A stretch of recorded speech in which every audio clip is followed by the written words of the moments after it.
Hello, and welcome to A Sunny Book Nook. Today I am going to be telling you my favorite reads of 2023 because there were quite a few. I think there's like maybe 13 books on this list, and I have my iPad here to tell you the books that were my favorites. I'm wearing the Sunny's t-shirt. CJ Reads, if you are familiar with her, she has a bookstore called Sunny's, which is funny because that is my name. And she was doing a promotion with Reading the Room, which is the Bar on the Bookcase his podcast where he interviews authors. Very cool. Anyways, today I am going to be talking about books that were real standouts to me. Not all of these were books that I immediately rated 5 stars as soon as I read them on Goodreads. So if you do follow me on Goodreads and you keep up with what I'm rating there live, they might not be the things that I rated 5 stars immediately there. And there were some books that I rated 5 stars on Goodreads that haven't stayed in my mind long enough for me to designate them my favorite books of the year. But these were the books that have been living in my mind, and these range from books that I read from January all the way up till like last week. So let's just get into it. The first books I want to get out of the way are nonfiction, and that first book I do want to talk about is The Persistent Desire, a Femme-Butch Reader, edited by Joan Nestle. This book I actually talked about in it might have been one of my last videos of last year, where I was talking about some of my nonfiction reads that I was currently getting through. And this book is just really important to me. It speaks to the femme and butch histories and experiences and the coming of age within the feminist movement and the women's movement during the 70s, 80s, 90s, and the discussions surrounding lesbianism at this time and how butch femme sort of fit into this. And sort of the butch femme lesbian subculture is something that I'm really interested in historically, culturally, presently. I'm actually the writing editor of a zine called The Beloved Zine, which is a butch femme art and literary magazine. And this book is just full of different essays and poems and transcriptions of interviews and panels from different butches and femmes who have been really, really important to lesbian history and our understanding of lesbian community and the formation of these things, and gender identity and transmasculinity within lesbian communities and dynamics, and race and disability within lesbian communities, and the backlash against butch femme subcultures and dynamics within different feminist discourses. So this book was really, really enlightening and interesting, and I think from a lesbian feminist perspective and from a femme perspective, from the femme perspective, it was so important. I think that anyone who has interest in lesbian history should definitely check this out and read this. It's very much worth your time, I think. Even if you're not butch femme, but definitely if you are butch femme, as in you fall within this continuum and this community, this is a book that I highly encourage you reading because it really delves into the histories and experiences of this working class, grassroots, pre- and post-feminist movement community that really has shaped a lot of what lesbian culture and dynamics, what things look like today, I guess. And Joan Nestle actually was the co-founder of the Lesbian Her Story Museum in Brooklyn, so she's just a very important figure in lesbian history. And I think the other book that is on my favorites of the year list and favorites of forever list is related to that as well, because it is Stone Butch Blues by Leslie Feinberg. I've also talked about this pretty extensively in videos on this channel, and it's just a very,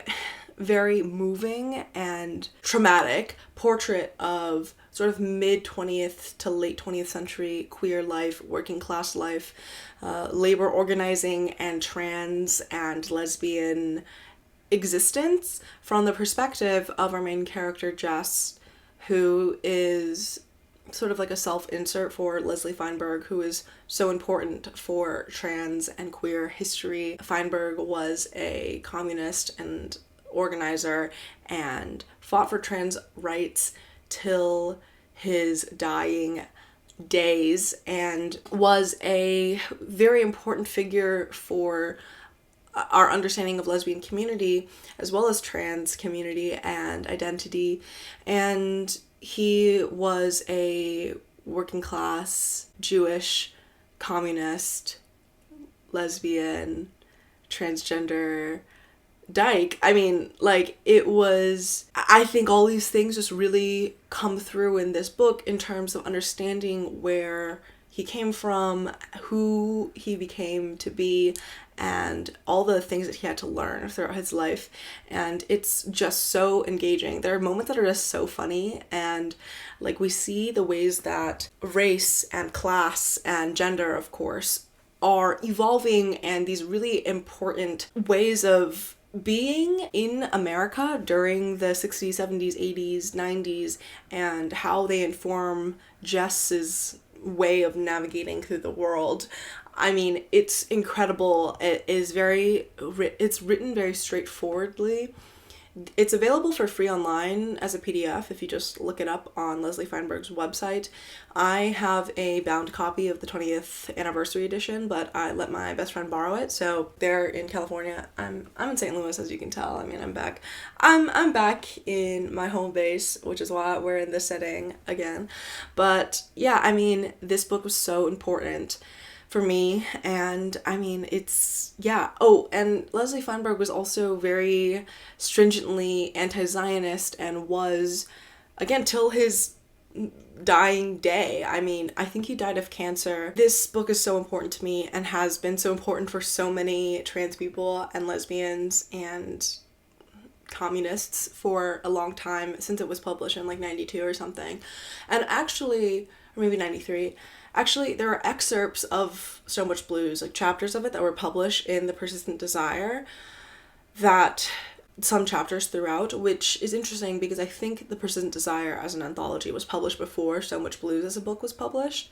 So yeah, I think like Feinberg and Nestle definitely had that relationship of being within community with each other. So those books were really important for me to finish and read during this year, and I will carry them with me for the rest of my life. And they are so, they're so important. Okay, how many times have I said the same thing about these books and right now? Okay, now moving on to a memoir. This is still nonfiction, but more narrative nonfiction. I mean, So Much Blues is very much a narrative nonfiction, but it's so packed full of real experiences and history.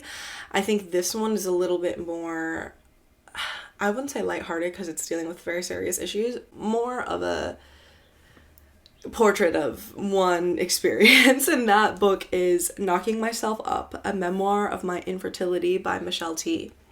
Michelle T is a new favorite author that I discovered this year, towards the end of this year actually, but she's definitely a new favorite author of all time. Knocking Myself Up is a memoir that she wrote about trying to get herself pregnant.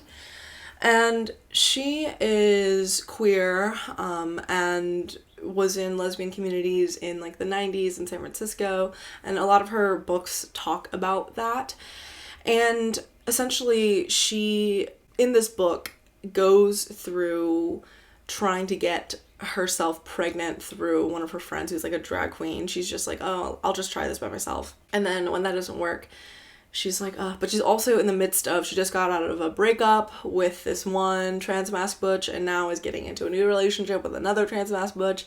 And I mean, T is a hilarious writer and shows us all these intimate elements of her life and really, really human and vulnerable things, such as pregnancy and trying to get pregnant as someone who is in primarily like lesbian relationships. And I think that this book is so vibrant and funny and real, and also so moving in a way that will really sit with me for a long time, because even the way that she discusses like pregnancy and trying to get pregnant and seeing whether that is even possible, whether she wants it for herself, and then eventually committing to it, I think is so interesting to see like the path that she goes on for that. I think that, you know, queer and lesbian parents and people who just enjoy like funny, intimate, personal writing would be the perfect target demographic for this book. So pick it up if you like funny and moving personal narratives, because it was definitely one of my favorites of the year. Okay, the next book that was a favorite of the year I have here physically, and this is a fiction short story collection. It's a mix of literary fiction and speculative fiction. They're all weird stories, even if they're not explicitly speculative, but there definitely are stories that are speculative in here, and that is Things to Do When You're Goth in the Country by Chavisa Woods.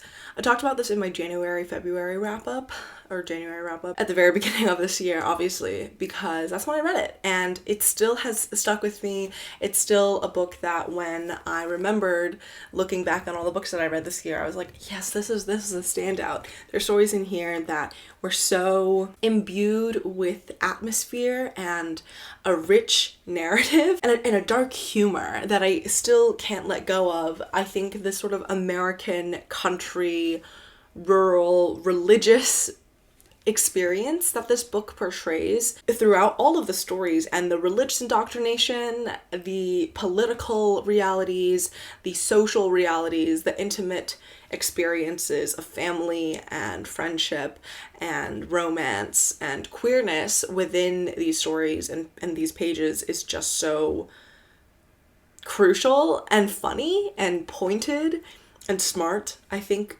some of my favorite stories in here that will live in my mind forever is the one called Zombie, which is about these girls who play in a graveyard and one day find a woman living in one of the, what's it called? It's not a shrine. It's like, fuck, I'm forgetting the word for it. But yeah, find a woman living in there, and it's a small town. The first book in it is called How to Stop Smoking, Usama, and that short story it didn't necessarily grip me as much, but I think the concept and the delivery of it was still pretty fascinating. A New Mohawk was excellent.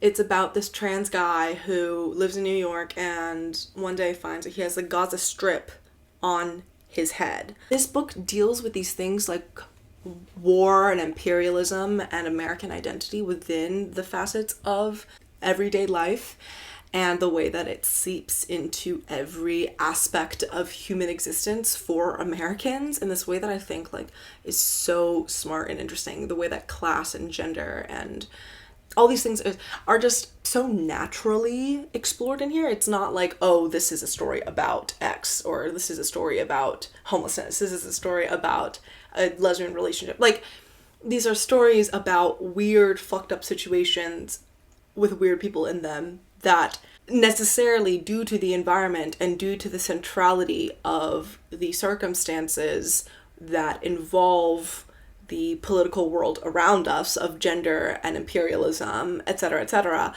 result in these dynamics that are so interesting to play out. I think the author just deftly and like so with such an original capacity for storytelling is able to deliver this. I think it's brilliant. I mean, someone asked me in one of the comments, and one of the comments of one of my videos where I do talk about this, I think, that they're looking for a book that is kind of similar to this because they haven't found one yet. And honestly, I mean, it's hard because I feel like this book is so unique and interesting. It's so special, but if you do like this, another book that I read this year that isn't a favorite of the year is Out There by Kate Folk. I think there's some stories in there that do something a little bit similar with what's happening here, but it's definitely not as good, unfortunately, in my opinion, just because I think Chavisa Woods is like, the writing here is just it's so crazy good. It's so underrated too. Like, I would definitely recommend checking this out if you haven't already and you're into something kind of weird, speculative, dark, goth. That's who I would recommend this to. If you grew up in a weird Americana environment or you feel like you just didn't really fit in and weird fucked up shit was happening all the time, but you didn't feel like anyone else was really getting it, yeah, I think this is for you. All right, another sort of speculative novel that I want to recommend. I think that's the only short story collection that I'm recommending, or not recommending. This is a favorites video that is on my favorites list. Is a crazy book that I read also very early in the year, maybe February or January most likely, called Lamb by Christopher Moore. The Gospel According to Biff, Christ's Childhood Pal. This book is super popular. Like, I think it has like nearly 200,000 ratings on Goodreads, and it has like an average star rating of like 4.24, which is interesting because usually the books that I love have like a 3.5 or below average star rating, but this book I think is so popular because Moore is such a funny writer and is so imaginative. Like, something about the Jesus story is that we don't know what happens to him during the ages of like after his birth till when he's an adult and doing miracles and shit. So this book sort of fills in that gap in a totally outrageous way, and it's fucking obscene, absurd, and hilarious. Like, I mean, there were moments that I was just like, this is just too misogynistic and too racist, but I think that, you know, I can sometimes look past that sort of shit when at large and every other element of the storytelling is there, and also when the sort of weird racist elements are there and they serve this purpose. Like, this book is very Orientalist, as you can imagine, like in the classical sense, in the Edward Said sense. Like, this is a white Western guy, I don't even think he's Jewish, writing about the Orient, like the classical biblical Bethlehem, and like then them going to what is now called like Iraq, and also going to like China and shit. Like, it's crazy, but because we're following Jesus and then his childhood best friend Biff through their adventures from the perspective of Biff, it's really fun. Like, it's kind of like a quest story. They go here and they learn this, and then they go here and then they learn this, and then they get caught up in this and this. It's really cool. Like, I don't know what to tell you. I mean, I just feel like the outrageousness of it all just takes it to the next level, because truly the writing style of this also just makes it so it lets you take it seriously while the book itself isn't really that serious. Obviously, like, it can't be. Let's like think about the actual topic at hand. I had such a good time reading this. I could not put it down. I thought that every single scene was gripping, and all the characters were just really funny in one way or the other. I mean, I do think that the way that all the female characters are treated in this are just like, that's a little horrendous. But, you know, I mean, what can you fucking expect? I think this was published in like 2004 or some shit. Like, okay. Thought it was really creative the way that fantasy elements were integrated into the story, due to the fact that obviously, like, the Bible is low-key a fantasy novel if you think about it, because it's like, what do you mean this guy's walking on water? What do you mean they're fighting dragons? They're raining, there's like crickets, a flood. I think that the way that just different bits of reasoning for things that we know happen in the Bible come up are just really funny.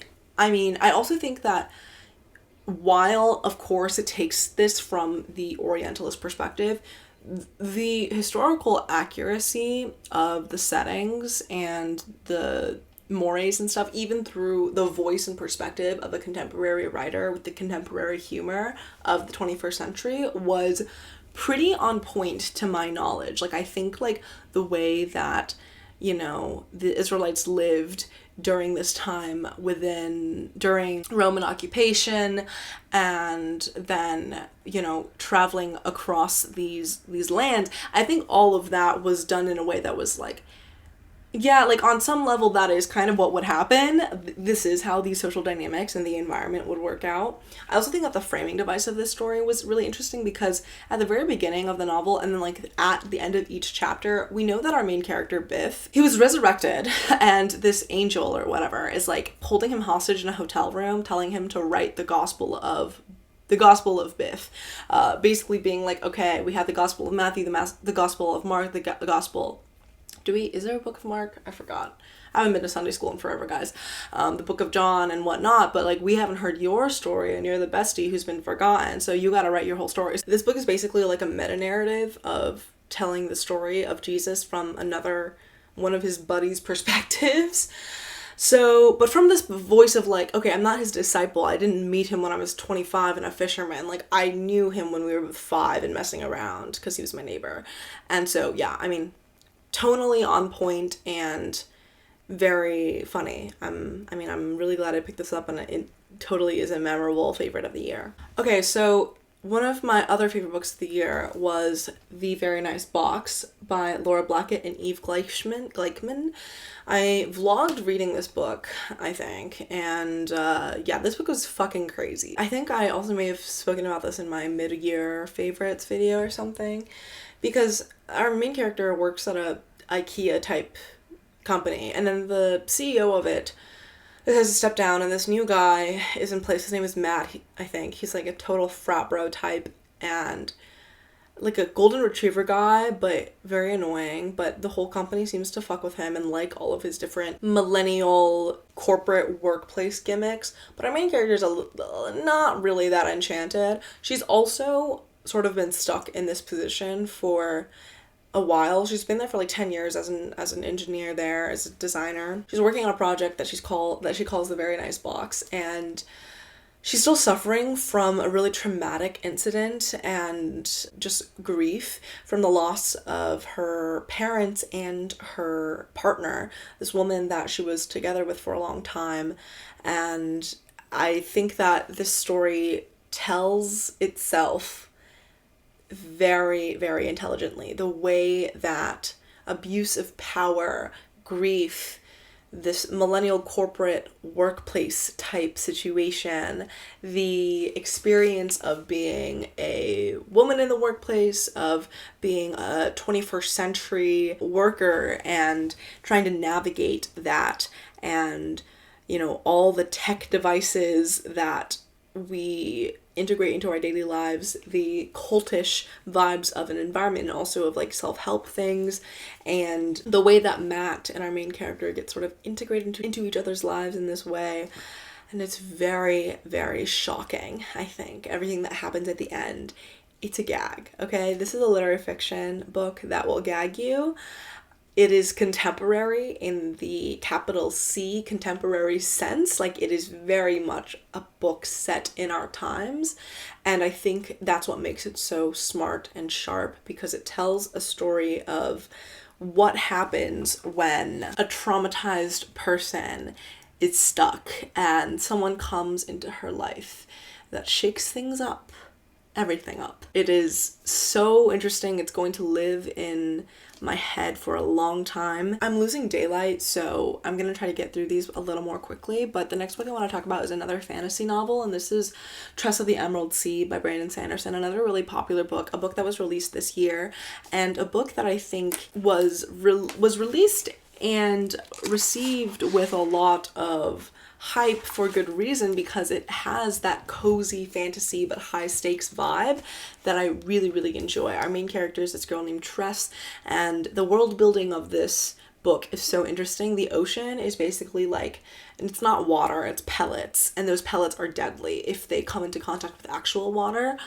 and it makes the ocean sort of a solid ground situation. She smuggles on board of a ship because her love interest, who is the son of the king of their island, gets, married, he's betrothed to someone, and then he sort of disappears. She's trying to track him down, and so we see her smuggle away on a ship, get involved with these pirates, try to find him. She befriends this magical speaking rat on one of the ships.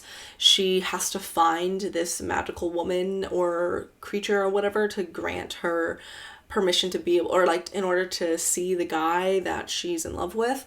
And I think the way that it's written is very charming and cozy, and I was gripped the whole time. Like, I stayed up late reading this. I think that it does this, you know, storytelling of these young people fighting for their lives and their romance and this cast of characters in this way that is so fun, and like the pirate ship and like the ship living experience and the talking rat and the charm and magic of everything, the magical system of this world. I think that's Sanderson's strength really truly lies in building these magic systems that are not predicated on war, I think, in my opinion. I mean, at least I'm not interested in war as a theme, mostly. Like, I don't know, that's not my thing. So I think a story like this, that is very much driven by heart and relationships and characters that are really, really endearing, is so important for a fantasy novel. I just need books like this, and this book actually is probably why I picked up the Robin Hobb series, because I needed a book that was also like full of heart, and a fantasy novel that was focused on characters really wanting to commit to something that was about like love and family and community. And I think this book is very much about that, and does it in a way that like the plot and the twists and the world is so just imaginative and fascinating. I mean, it's a really fun book and very touching, so I really enjoyed this, and it's a favorite of the year. All right, another literary fiction book that I really enjoyed this year that was very funny was Dykette by Jenny Fran Davis. I talked about this pretty recently, I think, maybe. This book follows our main character, who's definitely a self-insert, and she's super annoying.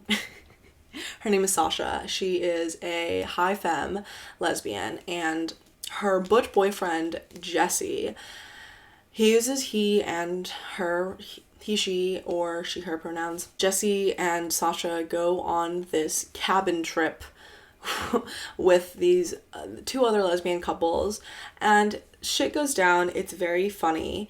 Basically, at the very beginning of the book, Sasha overhears Jesse on this Zoom therapy call talking about how Sasha is too selfish to love him or something like that. And it explores these relationships in a way that I think is so hilarious, because all these people are like really insufferable and very shallow. It integrates these things like internet dynamics regarding, you know, Instagram and how that shapes people's lives and interactions, and just these sort of the class dynamic of Jesse and Sasha being a less well-off couple amidst these more well-established, older, wealthier couples, or a couple. And I think like all of the characters and dynamics that are explored in here are at once shallow and real. Like, it's shallow and real in the way that like Instagram is, you know, because people are presenting themselves in a specific way because they want to be seen that way, and we see the flip side of those things where people present themselves the way that they want to, and also interact with each other in a way that reveals who they are and reveals the undercurrents of these dynamics that are really weird and toxic and bad. And I think like this whole cabin in the woods during Christmas time setting is really, it's a bit of a horror story, but it's very funny, and it feels like a reality TV show at some points. It's all just these like lesbian couples being crazy and weird, and there's like a love triangle situation. There's a lot of jealousy. There's actually multiple love triangle situations. There's some levels of like infidelity, but it's like, is it? Because, you know, lesbians and queer people being like, oh, we're in an open relationship. Okay, yeah. Anyway, so this book was fun for me. I mean, a lot of people don't really seem to enjoy it or have criticism of the writing, and I think that's fair, but I think I had a really good time with this because I enjoy an annoying main character. I enjoy seeing some bullshit play out, especially when there's so few literary fiction novels and just novels in general that really deal with butch femme lesbians and dynamics in this sort of way, and it also has that tone of like lightness, and it doesn't take itself too seriously, I don't think. So yeah, I mean, I like this. And then another favorite of the year is another Michelle T book, but this is a novel this time, and that is Black Wave. This book is so good. It has some speculative elements, but it also is very much rooted in this gritty 90s San Francisco lesbian scene, where our main character is also like a Michelle T self-insert, and she is going through this breakup and then these different dynamics and being an alcoholic and trying to confront that but also avoid that, getting into heroin use, being friends with all these people who just go out all the time and read poetry and get into fights, and it's like all these just dykes doing crazy shit, and it's just very much this like gritty working class punk subculture of the 90s queer San Francisco scene. And I think that like everything that happens in this book and then the meta narrative that interrupts it at a certain point is so smart, interesting, funny. All these characters feel real, but also surreal in how vibrant they are and how they jump off the page, how much they care for and about each other while also being so self-destructive. And I think like it really explores these ways that your life can be submerged in this dreamlike quality when trying to experience change and like transience. And our main character has like a really funny relationship with her parents, who is it's a self-insert type of main character, but it's definitely not exact, and some things are definitely true to T's experiences as a person, but I think there's plenty of this that is totally fiction.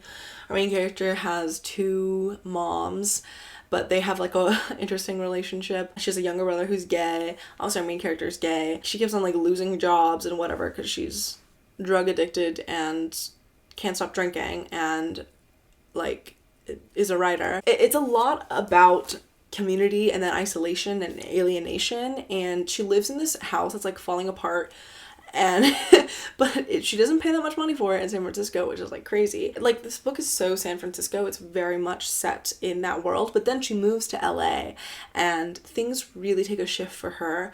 Things really change, she changes, and we see all of this in a way that is like so compelling. And it's again funny and piercing and real while also being sort of like dreamlike, dystopic, and surreal. I mean, I just think T's writing is just so good. I mean, she's kind of like a cult classic lesbian queer writer for a reason, both fiction and nonfiction. I think this book does a perfect blend of both, where again it's surreal, like it could be reality but it's definitely not, and it's her experiences but it's not. And I think that is what makes this book so brilliant. I loved it a lot. I really loved it. It's gonna live in my heart for a really long time. All the writing of it is so light and fun in this way that is like, I can't even explain just like how much it makes me laugh. So on page 23, for example, also I don't think there's any use of quotation marks throughout this. It's just there's like italics I used, I guess, for dialogue, but I don't know if that's completely consistent all throughout. So if that bothers you, but I think that it kind of adds to the experience of how dreamlike it is. I mean, so on page 23, like our main character, Michelle, and her friend Ziggy, who is also a sort of punk dyke poet and writer, are judging a youth slam poetry contest. They were too self-aware to be alcoholics. Real alcoholics didn't know they could even be alcoholics. They just drank and ruined their lives and didn't have any fun and were men. Michelle and Ziggy were not losers in this style, and so they were not alcoholics. They were living exciting, crazy, queer lives full of poetry and camaraderie and heart-seizing crushes. I mean, not that night, but generally. That night they were bored. All the teen poets sounded the same. It was sort of depressing. They're teenagers, for God's sake, Ziggy scolded Michelle when she complained. What were you doing when you were that age? Michelle remembered having an affair with the bisexual witch who played Frankenfurter at the Rocky Horror Picture Show in Cambridge. She had given him a blowjob in the trunk of her best friend's Hyundai. He hadn't enjoyed it. He didn't like oral sex. He thought Michelle was sort of trashy for having gone there. Michelle had only been trying to do something nice for the witch, who she thought was so cute with his long bleached hair and such a good Frankenfurter with his arched anorexic eyebrows. She relayed the story to Ziggy. See, Ziggy said, you were sucking dick. These kids are making art.